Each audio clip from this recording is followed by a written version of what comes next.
SAW. Kita evaluasi dulu. Biasa setiap pekan, kita bertemu setiap bulan. Sebelum mulai materi yang baru, coba tanyakan pada diri kita masing-masing tanpa perlu menunjuk orang lain. Sampai hari ini, berapa persen yang sudah kita amalkan dari kajian kita? Yang pertama, masih ingat amalan saat bangun tidur?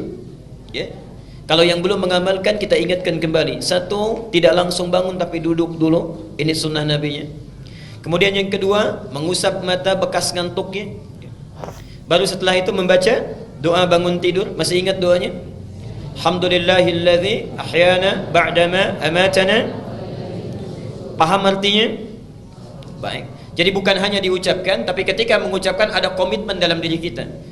Coba diputar lagi kajian yang di awal-awal. Ketika mengucapkan Alhamdulillah, itu artinya syukur kita diberikan kesempatan untuk memperbaiki yang kurang-kurang yang kemarin terlewatkan. Karena itu setelah sholat Astaghfirullah, bangun tidur Alhamdulillah. Karena kemarin mungkin ada dosa yang belum sempat diselesaikan. Salah pada kawan yang belum minta maaf, utang yang belum dilunasi. Allah kasih kesempatan lagi sekarang untuk hidup. Kalau sudah diberi kesempatan masih berbuat salah juga, dengan cara apa lagi mesti diberi kesempatan? Karena itu kita bersyukur saat mulai bangun. Alhamdulillahilladzi ahyana. Ya Allah, saya syukuri segala nikmat ini. Engkau hidupkan kembali saya setelah Engkau wafatkan sementara. Berjanji kita, ba'dama amatana wa ilaihin nusyur. Kalimatnya pakai nusyur. Nusyur itu artinya beraktivitas, bersiap-siap untuk kembali pulang. Kembali pulang, terhimpun kembali kepada Allah. Artinya kita berkomitmen ketika mengatakan doa itu seakan-akan mengatakan, ya Allah terima kasih diberi kesempatan lagi hidup. Saya akan perbaiki kualitas kehidupan saya hari ini berbeda dengan yang kemarin. Kalau yang kemarin sholat fardu saya para ayah baru sekali berjamaah di masjid, hari ini 5 kali saya tunaikan di masjid. Kalau kemarin belum sempat dengan sunnahnya, sekarang saya kerjakan sunnahnya. Kemarin belum tahajud, sekarang saya akan tahajud. Itu janji kita. Wa ilaihin nusyur. Mudah-mudahan kalau hari ini diwafatkan, kembali kepada Allah dalam keadaan yang lebih baik dibandingkan dengan hari kemarin. Jadi ketika antum membaca doa itu sudah ada komitmen. Artinya kalau orang bangun tidur baca doa ini, tapi ternyata lisannya menyakiti orang lain, bohongnya muncul kembali, pekerjaan yang buruknya hadir lagi, itu artinya belum komitmen dengan apa yang dia ucapkan. Yang seperti ini masuk pada golongan orang-orang yang belum mensyukuri nikmat kehidupan yang Allah berikan. Bertakwalah kepada Allah dengan apa yang telah kita ucapkan. Kemudian yang terakhir, kalau saya sudah siap dengan komitmen itu, apa yang harus dilakukan? Diberikan tuntunan di 10 ayat terakhir di surah Ali Imran. 10 ayat terakhir di surah Ali Imran. Sudah hafal insyaallah? Alhamdulillah. Baik ya. InsyaAllahnya ada yang siap, ada yang senyum, ada yang tertawa. Ini artinya indikasi yang beraneka ragam, insyaAllah. Taib. Dalilnya tentunya yang lebih lengkap ada di Abu Dawud nomor hadis 1367. Ini dari Ibnu Abbas. Kalau ini sudah dilakukan selesai, kemudian kita bangkit, lalu amalan selanjutnya mencuci kedua telapak tangan kita, kemudian bersiwak atau menggosok gigi, kemudian berwudu, menyempurnakan wudu, bersiap menunaikan tahajud.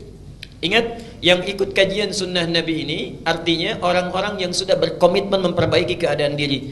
Artinya dengan kata lain, sudah siap mengikuti segala yang Nabi tunjukkan sesuai dengan kadar kemampuannya. Kalau dalam materi ini ada materi tahajud, artinya sudah punya rencana, besok saya mesti tahajud. Begini sifat Nabi tahajudnya. Ya. Kemudian bangun, cuci kedua telapak tangannya, kemudian menggosok gigi, berwudu dengan sempurna. Bagi yang melakukan hubungan suami istri bermandi janabah dulu, kemudian sebelum menghadap Allah dalam tahajudnya. Hadisnya telah saya terangkan. Baik, kemudian apa keutamaan salat tahajud? Ini juga sudah dibahas ya. Jadi kalau bisa bangunnya itu bukan bangunnya saat fajar. Yang bangun saat dipanggil salat fajar itu yang belum ikut kajian sunnah Nabi. Ya. Yang belum ikut kajian sunnah Nabi itu dibangun saat dipanggil saat fajar. Misal azannya subuh 4.25. Yang belum ikut kajian sunnah Nabawi 4.25 dipanggil, saat itu dia bangun. Yang ikut kajian sunnah Nabi sebelum dipanggil sudah bangun. Ya. Karena ada ketentuan tahajud, ada praktek yang harus kita lakukan. Subhanallah. Nah, yang belum ikut taklim sama sekali dipanggil 4.25, datang jam 5:24. Nah, itu barangkali mesti diperbaiki ya. Nah, keutamaannya sudah. Apa motivasinya supaya mau bangun tahajud? Ini sudah kita uraikan. Ada keutamaan-keutamaan besar yang bisa kita dapatkan. Allah menjamin misalnya memudahkan pekerjaannya, kemudian membimbing apa yang dikerjakan, membebaskan dari segala kesulitan, dan membantu dia saat dia berada dalam kesulitan tanpa perantara, dan yang lain-lain sebagainya. Sifat tahajud Nabi ini sudah pernah kita bahas. Jadi antum kalau mau tahajud, bagaimana cara Nabi tahajud? Ini sudah saya uraikan, ya. Bagus dan panjang bacaannya, silahkan pilih sesuai dengan kemampuan. Kadang Nabi menunaikan 11, kadang Nabi menunaikan 13, tapi semua dilakukan dengan penuh kekhusyuan. Kadang dilakukan pertengahan malam, kadang di akhir-akhir malam. Kalau awal malam, rumusnya antum bangun, sholat kemudian istirahat dulu, dan bangun lagi bersiap-siap untuk fajar. Kalau rumusnya di sepertiga malam, maka tidak ada jeda untuk tiduran lagi, ya. Itu barangkali untuk mengingatkan. Nah, pertemuan yang lalu kita sudah sampai pada bahasan mengenai sunnah pasca tahajud. Di pertemuan lalu sudah kita bahas bagian yang kedua, ya. Yang pertama memperbanyak istighfar, ini sudah kita bahas. Yang kedua kita sampai atau selesai di memperbanyak doa. Jadi kalau sudah tahajud sambil menunggu fajar, apa yang dilakukan? Satu, sifat pengikut Nabi itu yang ikut dengan sunnahnya, yang pertama memperbanyak istighfar kepada Allah Subhanahu wa taala. Dalilnya sudah pernah saya sampaikan, bahkan keutamaannya dijamin di surah ke-51 ayat 15 sampai dengan 23. Tepat di ayat ke-18-nya Allah sampaikan, wabil asharihum yastaghfirun. Ada orang-orang yang sesaat menjelang fajar setelah tahajudnya dia perbanyak istighfar kepada Allah Subhanahu wa taala. Orang ini akan ditempatkan oleh Allah di taman surga, bukan surga biasa, di taman surga. Innal muttaqina fi jannatin wa uyun. Sungguh orang-orang yang bertakwa sebagiannya ada yang punya tempat tinggal di surga di tamannya. Akhidhina ma atahum rabbuhum. Keutamaan taman surga itu kalau butuh apa-apa Allah yang langsung berikan tanpa perantara. Jadi kalau surga yang lainnya, misal ingin minum, itu datang pelayan surga. Namanya wildanun muhalladun bi akwabi wa abarika wa ka'sim min ma'in. Anda ingin minum dibawakan yang gelasnya saja terbuat dari kilauan mutiara dan emas yang belum pernah kita lihat, belum pernah kita dengar dan belum pernah terlintas dalam pikiran kita. Itu surga biasa. Taman surga tidak. Anda butuh apapun, Allah yang langsung memberikan tanpa perantara. Kun fayakun. Akhidhina ma atahum rabbuhum innahum kanu qabla dzalika muhsinin. Mereka itu orang-orang baik saat di dunia. Apa amalannya? Kanu qalilan minal laili ma yahja'un. Satu, sedikit tidurnya, banyak tahajudnya. Selanjutnya yang kedua, ini rumusnya. Setelah tahajud, wabil asharihum yastaghfirun. Mereka perbanyak istighfar kepada Allah Subhanahu wa taala. Kemudian kita selesai kemarin di pembahasan doa. Nah, disinilah kita berhenti kemarin dan akan kita teruskan. Bapak dan Ibu sekalian, saya sudah sampai pada pembahasan doa-doa sunnah yang bisa dibaca setelah tahajud. Kita berhenti di sini kemarin, okay? Dan pembahasan kali ini kita akan teruskan. Kalau Nabi memberikan petunjuk supaya berdoa di akhir-akhir malam menjelang fajar, kita bertanya, bagaimana cara berdoanya? Apa yang mesti diminta? Dan apakah doa saya dikabulkan segera atau tidak? Karena kadang-kadang ada yang berdoa dengan khusyuk bahkan menangis, tapi subhanallah barangkali dalam pandangan Allah Subhanahu wa taala doanya tidak layak untuk dikabulkan. Doanya tidak layak untuk dikabulkan. Karena itu kita akan teruskan materi berdoa setelah tahajud ini dengan berlanjut pada topik prinsip atau adab-adab dalam berdoa. Ya, adab dalam berdoa. Silakan dicatat dulu dalilnya kalau yang ingin mencatat. Kalau yang ingin soft copy-nya nanti di akhir ta'lim bisa diambil. Ini dalilnya. Okay.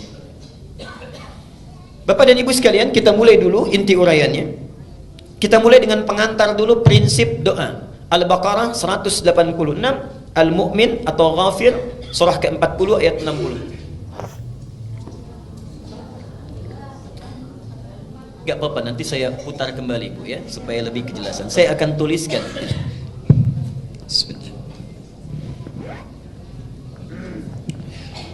Maaf, kelihatan insyaallah. Apa yang dilihat? Saya belum nulis apa-apa. Ada? Bismillah. Pak, kalau saya menulis bisa jelas insyaallah. Baik ya. Buka Quran surah kedua Al-Baqarah ayat 186 dan Quran surah 40 Al-Mu'min ayat 60. Perhatikan prinsip doa yang pertama. Jadi ini indahnya teori Al-Quran. Sebelum diminta berdoa dijelaskan dulu ya. Prinsip doa seperti ini, keutamaannya seperti ini. Lalu diterangkan silahkan kalau ingin berdoa begini adabnya. Lalu ditunjukkan contoh orang-orang yang pernah berdoa begini. doanya seperti ini dan cara pengabulannya seperti ini. Kurang lengkap apa lagi? Ya. Prinsip yang pertama, perhatikan. Di dalam Al-Quran disebutkan setiap doa itu yang dipanjatkan oleh siapapun, prinsipnya umumnya pasti dikabulkan. Setiap doa yang dipanjatkan umumnya seharusnya selalu terkabul. Jadi prinsip utamanya, sepanjang kita meminta, seharusnya Allah pasti mengabulkan. Minta apa saja yang sifatnya wajar. Okay? Apa dalilnya? Mari kita lihat yang pertama. Baik. 1 Al-Baqarah ayat 186. Saya coba tuliskan untuk memberikan penjelasan. Kita hafal ayatnya insyaallah. Wa idza sa'alaka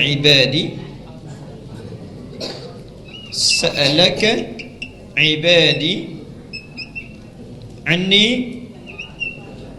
fa inni qarib. Alhamdulillah. Bagian pertama. Bagian kedua poinnya, kemudian ujibu da'watad da'i. Da'watad da'i. Idza da'ani, ini poinnya.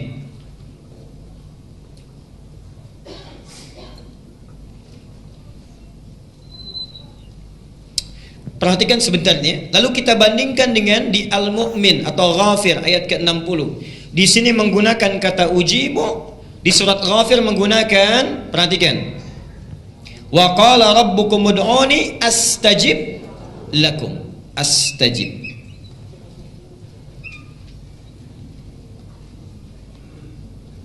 Lakum.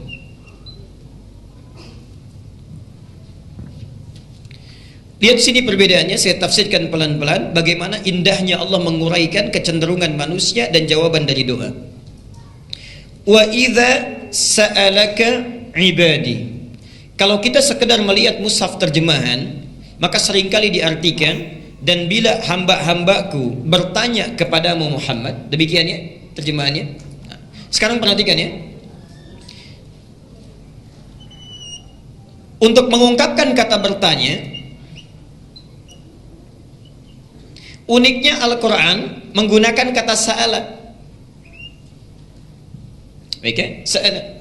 Sa'ala itu di Quran, termasuk di dalam bahasa Arab, dalam ilmu bahasa Arab, ternyata tidak hanya mengandung satu arti, bukan sekedar bertanya. Sa'ala itu juga bisa mengandung arti sesuatu yang ingin dimintakan. Jadi bisa berarti bertanya, bisa berarti meminta. Lihat uniknya bahasa Al-Quran. Ya akhi, mungkin as'al minka at-ta'am. Ya akhi, saudaraku, boleh enggak saya minta sedikit makanan? Mungkin as'al minka at-ta'am. Sa'ala. Perhatikan, ketika Allah menyebutkan kita yang mencari-cari Allah, lembut sekali isyaratnya. Ya Muhammad, jika ada hambaku bertanya kepadamu, ingin mencari-cari aku, saya ingin tanya, umumnya manusia kalau cari-cari Allah mau apa?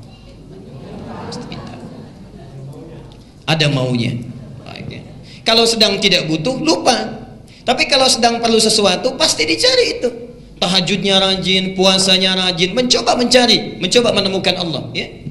Karena itu katanya menggunakan sa'ala. Dan hebatnya, biasanya,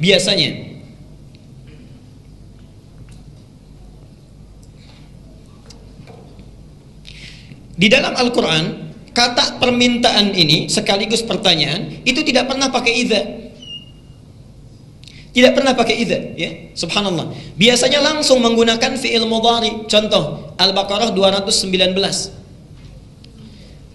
Yas'alunaka 'anil khamri wal maisir. Pakai iya, yas'alunaka. Al-Baqarah 215. Wa yas'alunaka madza yunfiqun, ya, menggunakan ya. Uniknya di sini menggunakan fi'il madhi, bentuknya past tense, lampau, didahului oleh idza. Kalau idza bertemu dengan fi'il madhi, kata yang menunjuk lampau, ini artinya peristiwa ini pernah terjadi di masa lampau dan akan terjadi di masa yang akan datang. Ini menunjukkan pesan kepada kita, Orang yang mencari-cari Allah untuk minta itu, kebutuhan berdoa itu bukan hanya dibutuhkan oleh orang-orang sekarang, dulu pun orang melakukannya, dan sampai kapanpun orang pasti butuh dengan Allah. Jadi tidak akan mungkin ada orang yang tidak punya kebutuhan dengan Allah. Di dalam hidup ini, dua kalimat ini memberikan kesan kepada kita, tidak ada orang yang tidak pernah berdoa kepada Allah. Orang kuat pun pasti minta pada Allah. Orang kaya pun pasti masih minta pada Allah. Jadi dua kata ini ingin memberikan kesan, setiap orang yang hidup, satu hal dalam kesempatannya pasti dia akan berdoa kepada Allah Subhanahu wa taala.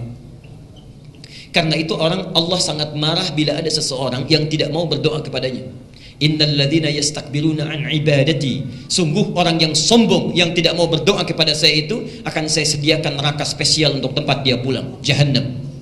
Oke. Saya teruskan sebentar. Biar saya saja yang pegang, jangan ada yang maju ke depan ya.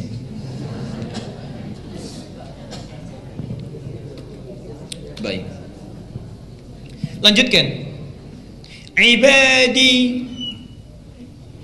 Ibad itu jamak dari kata abdun. Apa itu abdun? Kalau disebutkan hamba, yang terbayang, maaf, tinggi atau rendah? Rendah. Hebat atau biasa? Dalam pandangan makhluk, dalam pandangan Allah, ternyata abdun ini gelar tertinggi bagi hamba yang dicintai oleh Allah Subhanahu wa taala. Jadi saat Allah mencintai seseorang, ingin mengangkat derajatnya, itu gelar tertingginya bukan rasul, bukan nabi, tapi abdun. Manusia biasa ada disebut dengan insan. Kalau dipilih untuk dirinya disebut dengan nabi. Kalau diberi misi menyampaikan pada umatnya disebut dengan rasul. Tapi kalau sudah ingin diangkat derajatnya oleh Allah setinggi-tingginya, dirubah kalimatnya menjadi abdun. Karena itulah Rasulullah ketika diangkat untuk Mi'raj tidak dipanggil dengan nabi, tidak dipanggil dengan rasul, tapi dipanggil dengan kalimat tertinggi abdun. Quran surah 17 ayat yang pertama. Subhanalladzi asra bi abdihi, bukan bi rasulihi, bukan bi nabiyhi, tapi yang dipilih bi abdihi. Karena Allah selalu akan mengangkat orang yang merendahkan diri di hadapan Allah, orang yang bersujud di hadapan Allah, dan dia merendahkan dirinya di hadapan Allah saat orang lain memuji-mujinya. Itulah abdun. Nah, jamaknya itu ibad. Subhanallah, orang yang sekalipun dia dalam hidupnya, mohon maaf ya, ada kemapanan dalam hal yang dia rasakan, tapi masih mau mendekat kepada Allah, orang ini langsung disebut oleh Allah sebagai ibad. Artinya, ciri-ciri orang yang dicintai oleh Allah diantaranya adalah orang yang banyak memohon kepada Allah Subhanahu wa ta'ala. Jadi saat antum bangun dari tahajud, selesai menunaikannya, kemudian berusaha berdoa kepada Allah, meminta kepada Allah, maka kita masuk pada kategori ibadi. Masih ingat di hadis yang kemarin? Orang yang bangun di sepertiga malam, ada hadis qudsinya. Kemudian dia memohon kepada Allah. Apa jawaban Allah? Allah kemudian membentangkan rahmatnya ke langit dunia. Kemudian mengatakan kepada hambanya, ya ibadi.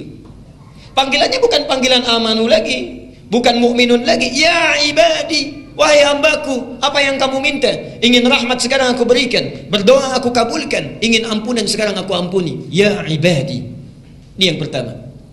Jadi seseorang yang biasa berdoa itu adalah ciri diantara orang yang sangat dicintai oleh Allah.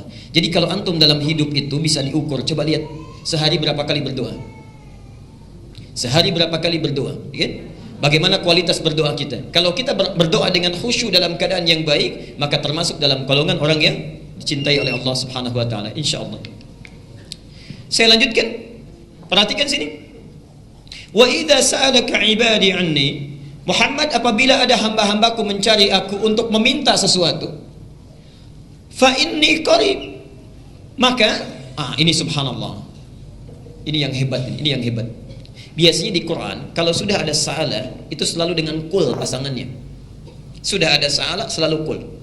Perhatikan, misal saya beri dua contoh yang tadi ayatnya. Al-Baqarah 215. Yas'alunaka madza yunfiqun. Qul ma anfaqtum min khairin. Setelah yas'alunaka ada qul, katakan. Al-Baqarah 215. 4 ayat setelahnya Al-Baqarah 219. Yas'alunaka 'anil khamri wal maisir. Apa setelahnya? Qul fihima ismun kabir wa manafi'u linnas. Yas'alunaka an dzil qarnain. Kul, selalu kul, setelahnya kul. Jadi kalau orang tanya tentang hukum, ada perintah ayat, katakan Muhammad. Tanya lagi tentang hukum, katakan Muhammad.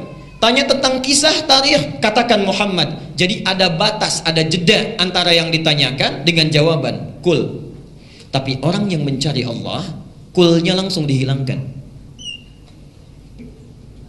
Orang-orang yang ingin mendekat kepada Allah, minta apapun, saat dia bersungguh-sungguh mencari mendekat kepada Allah, maka kata kulnya dihilangkan, diganti dengan kata fa, dengan huruf fa. Kalau mau konsisten, kalimat normalnya fakul inni qarib, tapi kulnya dibuang, diganti dengan fa. Saat kul ini dibuang, seakan-akan ingin memberikan isyarat kalau ada orang yang ingin mendekat kepada Allah, tanpa jarak Allah mendekat kepadanya. Tanpa jarak, langsung dirangkul oleh Allah. Dan hebatnya, tidak cukup menghilangkan kata kulnya, diganti dengan fa. Fa itu dalam ilmu bahasa Arab harfu atfin bila hududin, huruf ataf yang menyertai sesuatu, merespon sesuatu tanpa ada batas sedikit pun. Kalau ayat Quran yang mengatakan wa inni qarib, wa artinya kita mencari Allah tapi ada jeda Allah datangi. Kalau pakai thumma, wa idza sa'alaka ibadi anni thumma inni qarib, artinya mintanya sekarang baru dilihat oleh Allah besok. Tapi ketika menggunakan kata fa, artinya minta saat ini, saat itu langsung Allah mendekat kepadanya, tidak ada jeda sama sekali. Pernah dengar hadis qudsi, saat seorang hambaku mendekat kepadaku dengan merangkak, maka aku mendekat kepadanya dengan berjalan. Dia berjalan, aku berlari. Apa artinya? Fa inni qarib. Subhanallah. Dan ibad ini hebatnya, kalimat ibad ini bukan hanya bagi orang-orang yang bertakwa, bukan hanya orang-orang yang bertakwa, tapi orang yang punya banyak dosa pun, yang dosanya tak terlukiskan, disebut dalam bahasa Arab dengan israf. Israf itu yang berlebihan. Jadi kalau ada orang makan lontong satu piring, yang ini 5 piring sendirian, bisa. Itu israf. Kalau ada seorang ibu belanja sesuai kebutuhan, ini setiap yang dilihat ingin beli, nggak ada uang pun kalau bisa kredit dulu gitu ya. Nah, ini israf namanya. Ini israf. Ada orang israf dalam berbuat dosa. Ini bohong, yang ini mencuri, yang ini merampok, yang ini mabuk. Ini cuman A, B, C, tapi yang si D semua diborong. Mabuk iya, bohong iya, berzina iya, merampok juga iya, subhanallah. Satu kali ingin taubat, turun ayat di Az-Zumar, Quran surah 39 ayat 53. Perhatikan kalimatnya. Qul ya ibadiyalladzina asrafu ala anfusihim. Pakai ibad, masih dipanggil hamba, ibad. Katakan Muhammad pada hamba-hambaku yang telah israf dalam berbuat dosa, la taqnatu min rahmatillah. Kalau masih ingin tobat sini, saya pasti akan rangkul. Jadi antum kurang apa lagi? Misal kalau ada di sini yang dalam hidupnya, maaf ya, mungkin sebelum datang ta'lim, ya Allah saya pernah bohong, ya Allah saya pernah berbuat dosa, ya Allah ya saya pernah mabuk, ya Allah saya berbuat A, B, C, mungkin tidak saya diampuni. Turun ayat itu. Hei, kamu jangan khawatir, jangan ragu, sepanjang mau datang sini saya ampuni. Karena itu digunakan kalimat ibad. Nah Bapak Ibu sekalian, seakan-akan ayat ini ingin menyampaikan, ini hukum berlaku universal tanpa batasan. Orang yang bangun di keheningan malam memohon kepada Allah, tak peduli apakah dia seorang pemabuk, pembunuh, perampok yang ingin bertobat, Allah ampuni saat itu. Orang punya hajat, Allah berikan saat itu. Tapi yang paling hebat adalah, perhatikan jawabannya, ujib da'watad da'i idza da'an. Kata ujib, ini kata tidak biasa. Dalam ilmu bahasa Arab disebut dengan fi'il mudhari'. Mudhari' itu artinya punya 3 makna. Kalau dalam bahasa Inggris, satu bisa berarti past tense, bisa continuous, okay, dan future. Dulu, sekarang sedang berlangsung, atau nanti kapanpun dilakukan, kapanpun dimintakan. Subhanallah, ketika kita meminta dijawab oleh Allah, ujib, seakan-akan ingin memberikan harapan. Kapanpun hambaku meminta, yang dulu-dulu sekarang mau minta, atau kapanpun dia minta keesokan hari sampai dia akan berpulang, pasti aku akan kabulkan. Ujib, aku akan jawab. Jadi sifat doa itu kalau dimintakan kapanpun pasti akan dijawab. Dan uniknya, Di dalam surah Al-Mu'min atau Ghafir ayat ke-60 dirubah juga dengan kata astajib. Jadi ada yang ditampilkan dengan kata ujib, ada ditampilkan dengan kata astajib. Ini cara membacanya. 1, 2. 1 ujibu, 2 astajib. Panjang mana? Ujib atau astajib? Saya ulang. 1 ujib, 2 astajib. Panjang mana? 1 atau 2?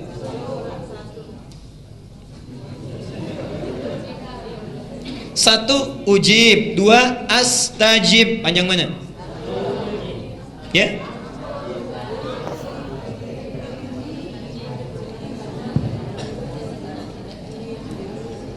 Baik. Perhatikan sini. 1 2 3.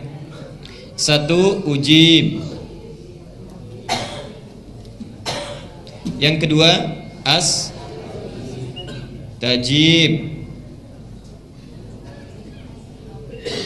Yang ketiga astajib.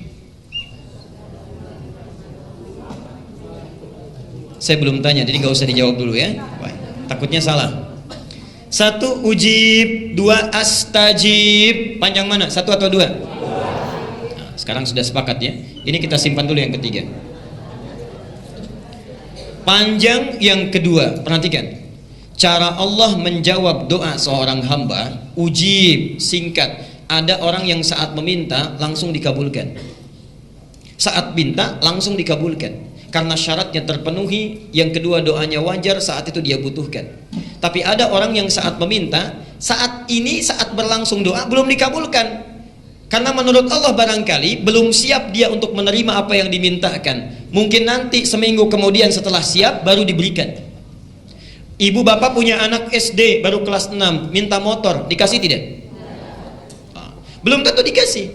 Setelah dia SMA kelas 1 dikasih. Baik, saat dia kelas 6 SD kita memang punya, uangnya ada, motornya bisa dibeli, tapi belum siap dia untuk menggunakannya. Kita tunda itu sampai dia siap menggunakannya. Kadang-kadang apa yang kita mintakan itu dipandang oleh Allah, kalau saya berikan sekarang ini orang belum siap. Belum siap. Diberikan nanti saat dia siap untuk bisa mengembannya. Kadang-kadang kesiapannya ada di dunia, kadang-kadang kesiapannya diberikan saat di akhirat nanti. Turunlah hadis menyampaikan, tidaklah seorang hamba berdoa kepada Allah kecuali, perhatikan apa yang saya uraikan di atas. Ada yang langsung dikabulkan saat itu juga. Ada yang ditunda sampai dia siap, ada yang kemudian ditangguhkan di akhirat, diberikan yang lebih hebat dibandingkan apa yang dia mohonkan. Nah, karena itu Bapak Ibu sekalian, perhatikan. Yang ini untuk menjawab yang langsung dibutuhkan, yang astajib untuk menjawab apa yang tertunda yang belum didapatkan saat ini. Bisa esok lusa, bisa di akhirat, atau diganti dengan apa yang kita butuhkan dibanding apa yang kita inginkan. Tapi yang paling hebat, perhatikan, iya-nya dibuang. Kalimat normalnya seharusnya astajib, tapi ya-nya dibuang. Untuk meyakinkan sifat Allah yang beda dengan makhluk. Kalau makhluk begini, misal Bapak minta, Ustaz, boleh nggak saya minta ini besok ya? Percaya nggak? Belum tentu. Belum tentu. Ada orang yang percaya, ada orang yang was-was. Benar nggak ya? Ya. Makhluk kadang-kadang kalau menjanjikan sesuatu belum tentu sepenuhnya percaya. Ya. Mohon maaf. Jangankan yang biasa, Ustadz saja kalau sudah ngasih tahu, Ustadz nanti datang insya Allah, masih di SMS juga, di telepon juga, dipastikan juga, artinya kurang yakin, ya. Nah karena itu, untuk membedakan sifat manusia dengan sifat Khalik Allah, ya-nya dibuang, astajib. Ketika ya-nya dibuang untuk meyakinkan pasti saya jawab walaupun bukan saat ini. Jadi berdoa itu nggak ada ruginya. Kalau nggak sekarang, besok nanti dapatnya. Kalau nggak sekarang, yang lainnya akan didapatkan. Jelas sampai sini? Jadi prinsip yang pertama, setiap orang berdoa itu pasti dikabulkan. Baik.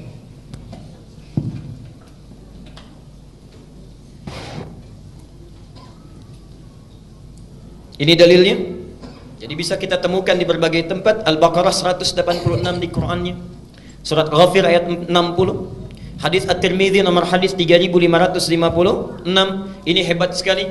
Bahkan di hadisnya disebutkan Allah itu sangat maha pemalu. Ada orang yang mengangkat tangannya kemudian bermohon, tidak mungkin dia dibiarkan pulang dengan tangan kosong. Artinya setiap berdoa pasti diberikan, ya. Ada lagi hadis yang mengatakan di Muslim nomor hadis 4916. ya, Allah pasti akan mengabulkan setiap doa sepanjang yang berdoa itu tidak terburu-buru. Ditanya, siapa yang terburu-buru itu wahai Rasulullah? Dialah orang yang saat meminta, saat belum dikabulkan, dia sudah menyimpulkan doa saya mungkin tidak dikabulkan oleh Allah. Oke.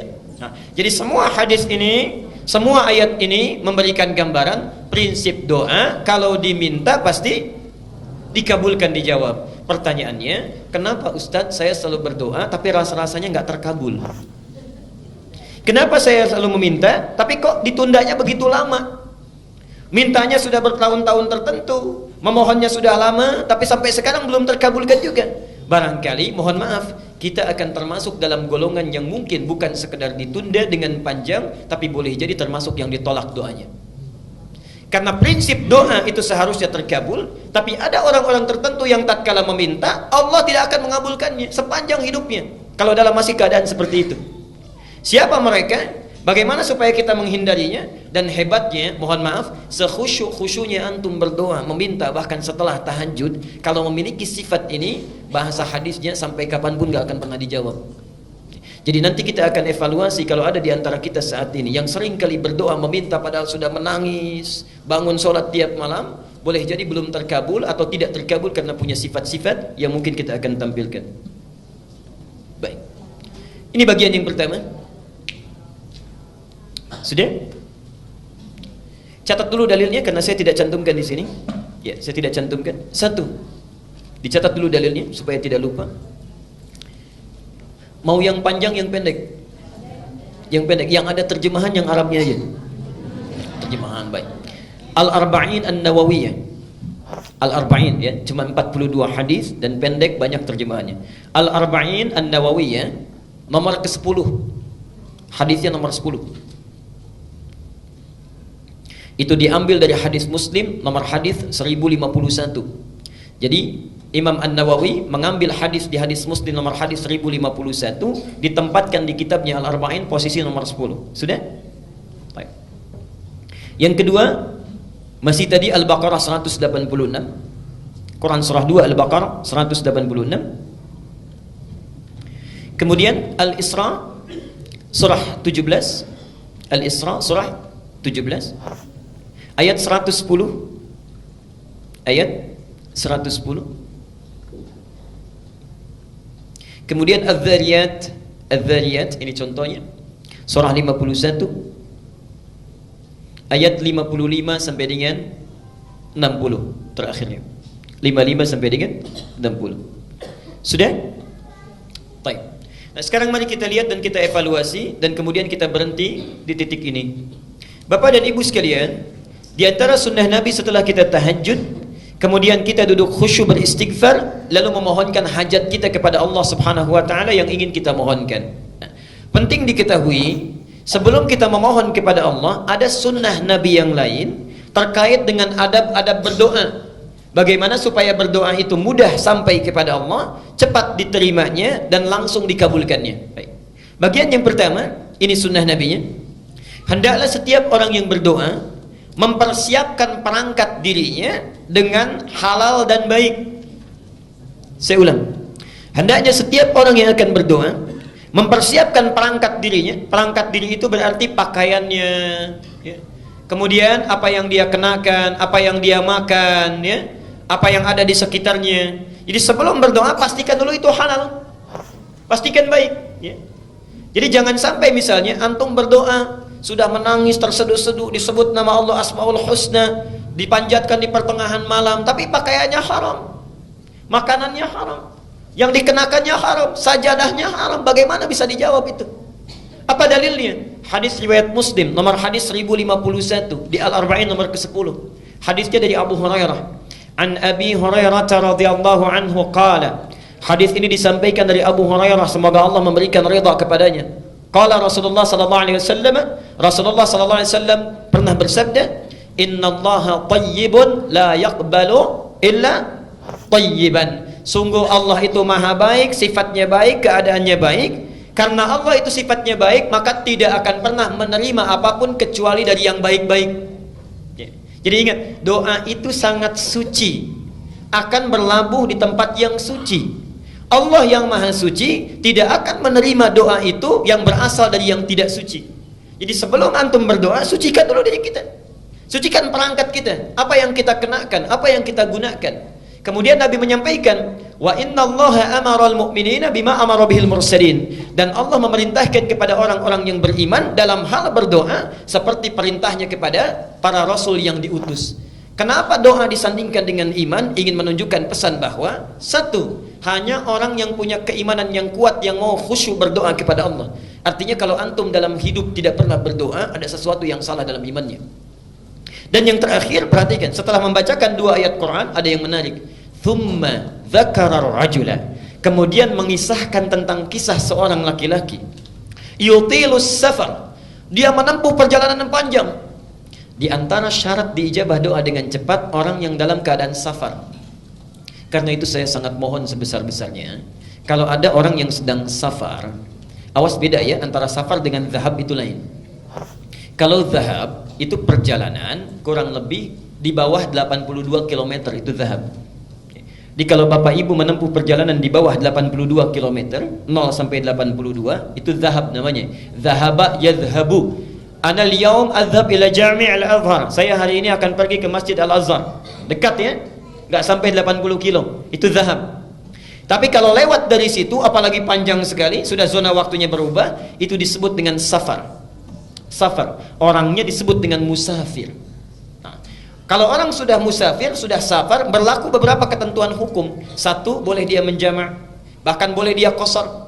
Lihat An-Nisa misalnya di ayat 101 disebutkan di sana, wa idza darabtum fil ardi falaysa 'alaikum junahun an taqsuru minas shalah. Kalau Anda bepergian di muka bumi dengan jarak yang cukup jauh, tidak ada dosa kalau ingin mengqasar salat. Yang kedua, ini yang paling hebat, dan ini yang harus betul-betul kita renungkan dan praktekkan. Dalam keadaan safar itu, Allah akan cepat mendengar dan mengabulkan doa yang dipanjatkan. Jadi kalau Bapak Ibu sedang safar, daripada banyak membicarakan hal yang tidak perlu, lihat sana sini dikomentari, kadang-kadang menggosipkan orang lain, tinggalkan yang tidak penting. Kenapa tidak diisi dengan zikir dan doa? Barangkali cara Allah saking sayangnya kepada kita, orang lain doanya belum dikabulkan, ibu bapak dibuat safar supaya saat safar itu Allah mengabulkan doa yang belum terkabul itu. Jadi kalau ada yang ingin sedang umrah, berangkat umrah, atau perjalanan dari sini ke Jawa, ke Sumatera dan sebagainya, saat di pesawat, di kereta, di bis, ayo perbanyak doa. Barangkali itulah cara Allah untuk mengabulkan doa kita, ya. Subhanallah. Itu bagian yang pertama. Nah, orang ini sudah memenuhi syarat yang pertama, doanya mesti terkabul, yutilus safar. Tidak cukup dengan itu, asy'atha aghdara. Dan subhanallah, saking capeknya, sampai pakaiannya sudah kumal, wajahnya sudah berantakan penuh dengan debu. Jadi orang ini datang jauh-jauh untuk berdoa mendekat kepada Allah. Satu perjalanan yang dikabulkan, safarnya, doanya cepat dikabulkan oleh Allah, adalah perjalanan yang diniatkan karena Allah subhanahu wa ta'ala. Tapi ada satu perjalanan hebat yang bukan safar, ya, walaupun dekat, tapi kalau kita berdoa, saat itu dikabulkan doanya oleh Allah subhanahu wa ta'ala. Itulah perjalanan orang yang menuntut ilmu. Jadi saat Bapak Ibu berangkat dari rumahnya sampai ke majlis ilmu, sampai kembali lagi, itu subhanallah, malaikat sedang menanti kita mau minta apa itu sama Allah. Saat kita meminta, malaikat mengaminkannya. Hadisnya sahih di 3 hadis utama. Hadis Muslim nomor hadis 1389, At-Tirmidzi nomor hadis 2682, Ibnu Majah nomor hadis 219. Hadisnya dari Abu Darda. Ini ada orang yang jalan kaki dari Madinah datang ke Syam, ke Syria, Damaskus, ya. Sekarang Syria, Palestina, Jordania, Syria disebut dengan Syam, ya, dulu. Datang ke sana karena mendengar informasi ada sahabat Nabi Abu Darda, Umar nama aslinya, ya. Darda itu laki-laki perempuan? Tuh, kita sudah keliru. Laki-laki perempuan? Laki-laki, tuh sudah keliru kan? Saya ulang sekali lagi, laki-laki perempuan? Perempuan. Tahu dari mana? Pastikan dulu, kita lihat dulu sumbernya, ya. Ingat, Imam Muslim pernah membuat kitab di Sahih Muslim, ya, babnya namanya Kitabul Masaqat, bab al-isnadu minad din. Kalau belajar apa-apa ditelusuri dulu ilmunya dari mana, sumbernya dari mana. Darda itu bukan laki-laki tapi perempuan. Perempuan. Jadi sahabat Nabi ini asalnya orang yang sangat kaya, punya toko banyak, melimpah hartanya. Saat Nabi datang belum masuk Islam. Singkatnya satu kali, subhanallah, singkatnya beliau masuk Islam berubah menjadi zuhud ya. Segala hartanya disedekahkan, mendekat kepada Allah, subhanallah. Harta yang dia kumpulkan digunakan untuk kepentingan Allah dan Rasulnya. Dan yang paling hebat ada dua hal. Satu, punya teman karib yang selalu menunjukkan kepada kebaikan. Ini contoh bagi kita. Silahkan nanti lihat di Riyadhus Shalihin, itu ada pembahasannya. Teman karibnya Salman Al-Farisi. Ada bab, Imam An-Nawawi menempatkan hadis ini, menyampaikan bab 31 kalau tidak keliru. Salman berkunjung ke rumah Abu Darda. Saat itu Abu Darda sedang puasa. Ketika Salman disuguhi, kata Abu Darda, silahkan makan. Kata Salman, kenapa engkau tidak makan? Saya puasa, saya tidak akan pernah makan sebelum engkau juga makan bersama saya. Ada banyak kisah yang bisa kita gali itu. Nah, Abu Darda ini kenapa disebut dengan Abu Darda? Karena Uwaimir ini punya putri perempuan yang sangat cantik, luar biasa, namanya Darda. Darda inilah ditaksir banyak orang, sampai saat itu ditaksir oleh gubernur Syams. Tidak perlu saya sebutkan orangnya. Ditaksir ingin dinikahi, maharnya besar luar biasa, tapi subhanallah ditolak oleh Abu Darda ini dengan kalimat yang sangat indah sekali. Saya sudah merawatnya puluhan tahun untuk dekat dengan Allah. Sekarang dia sudah baik, saya tidak ingin titipkan pada keadaan seseorang yang kalau dia menjadi pasangan anak saya, bisa lupa dia dengan ketaatan yang telah saya bina itu. Anda bisa bayangkan, kalau bapak ibu misalnya punya anak perempuan, dilamar oleh orang kaya, punya kedudukan besar, segala bisa dikabulkan, diterima atau sulit untuk ditolak? Hah? Baik. Diterima atau sulit untuk ditolak? Dia Abu Darda menitipkan harapannya kepada Allah, menitipkan harapannya kepada Allah. Dunia besok lusa berakhir. Lihat pikiran panjangnya. Jadi visi seorang mukmin itu mesti panjang. Antum ngitung-ngitung dunia, pernah nggak ngitung-ngitung akhirat? Saldo bank saya sekarang sekian, oh debitnya sekian, kreditnya sekian, saldo sekian. Pernah nggak ngitung saldo akhirat kita sekarang berapa? Ya Allah, debit saya sekarang, oh ini semalam nggak tahajud berarti nggak dapat. Ya subuhnya kesiangan berarti yang dapat pahala sekian, dosanya sekian persen. Saldonya berapa? Orang cerdas itu makanya disebut oleh Quran tuh ulul albab. Ulul albab itu yang bukan cuma ngitung-ngitung dunia, tapi pikirannya langsung tersambung ke alam akhirat. Visinya jauh. Visinya jauh. Abu Darda punya visi jauh. Sekarang kamu jadi gubernur, bagaimana kalau sudah menikah pimpinan berganti? Jauh visinya. Dititipkan kepada orang soleh, menikah dengan orang itu, lahirlah keturunan-keturunan yang soleh. Dan subhanallah, Bapak Ibu sekalian, Abu Darda hafal banyak hadis. Di antara hadisnya ada yang tidak diketahui oleh sahabat manapun.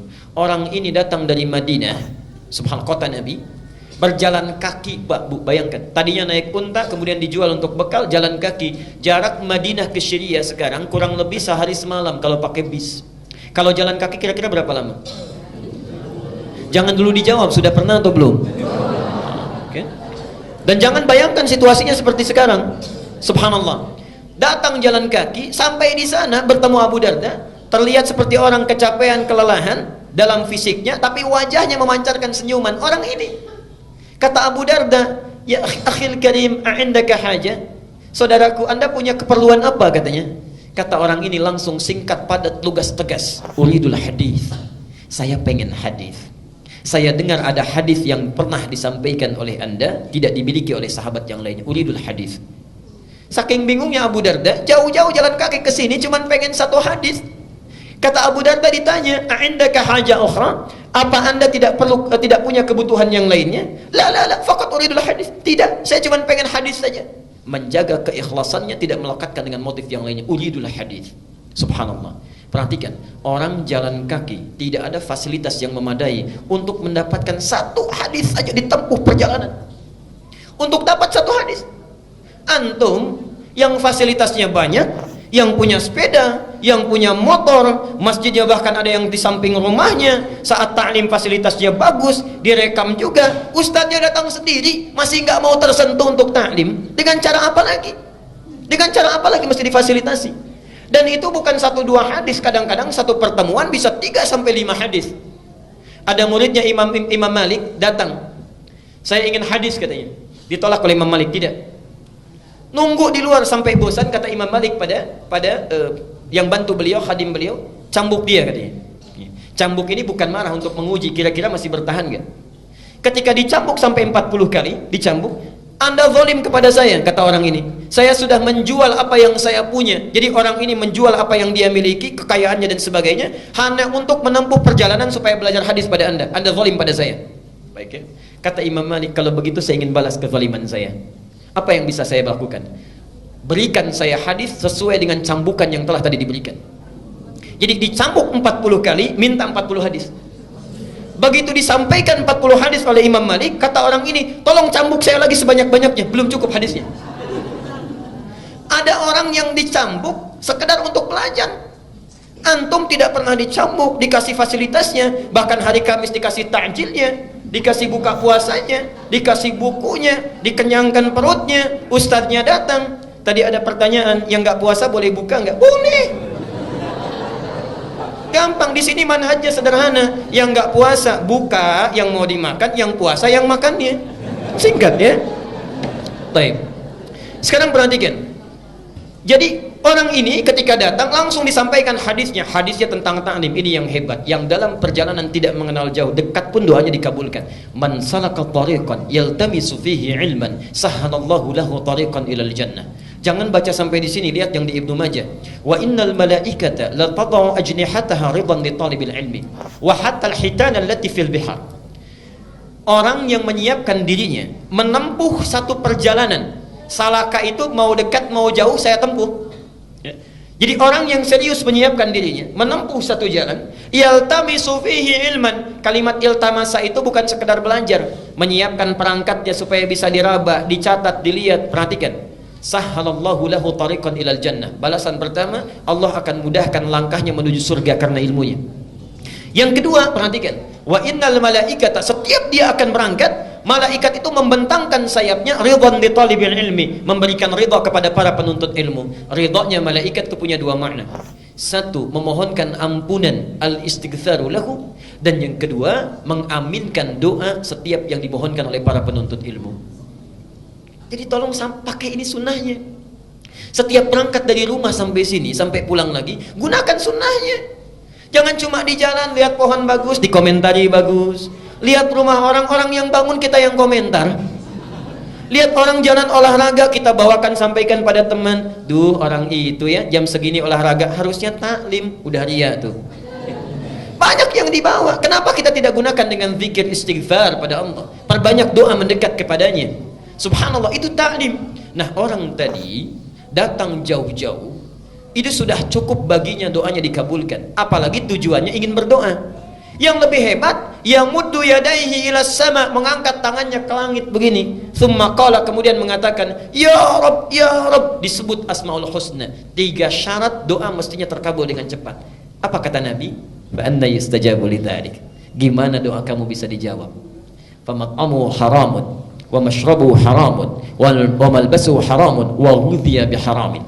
Makanannya haram, minumannya haram, pakaian yang dikenakannya haram, dan perangkat kehidupannya berasal dari yang haram. Orang seperti ini, perhatikan kalimatnya, yustajab itu bukan fi'il madhi tapi fi'il mudhari. Mudhari itu bentuknya past tense continuous future. Jadi orang ini kapanpun meminta, sesulit apapun, menangis darah apapun, gak akan pernah dijawab oleh Allah Subhanahu wa ta'ala selama perangkat hidupnya itu haram. Karena itu bertakwalah kepada Allah. Kita berhenti dulu di bagian yang pertama ini. Jadi kalau antum ingin segera dikabulkan doa oleh Allah, maka coba lihat diri kita sebelum berdoa. Ada yang haram tinggalkan, yang kurang perbaiki, yang sudah bagus pertahankan dalam kehidupan. Saya berhenti dulu, barangkali kita akan dialog dulu. Saya perkenankan kalau ada yang ingin bertanya. Bagi yang menuliskan, silakan dituliskan, nanti bisa dikumpulkan di depan.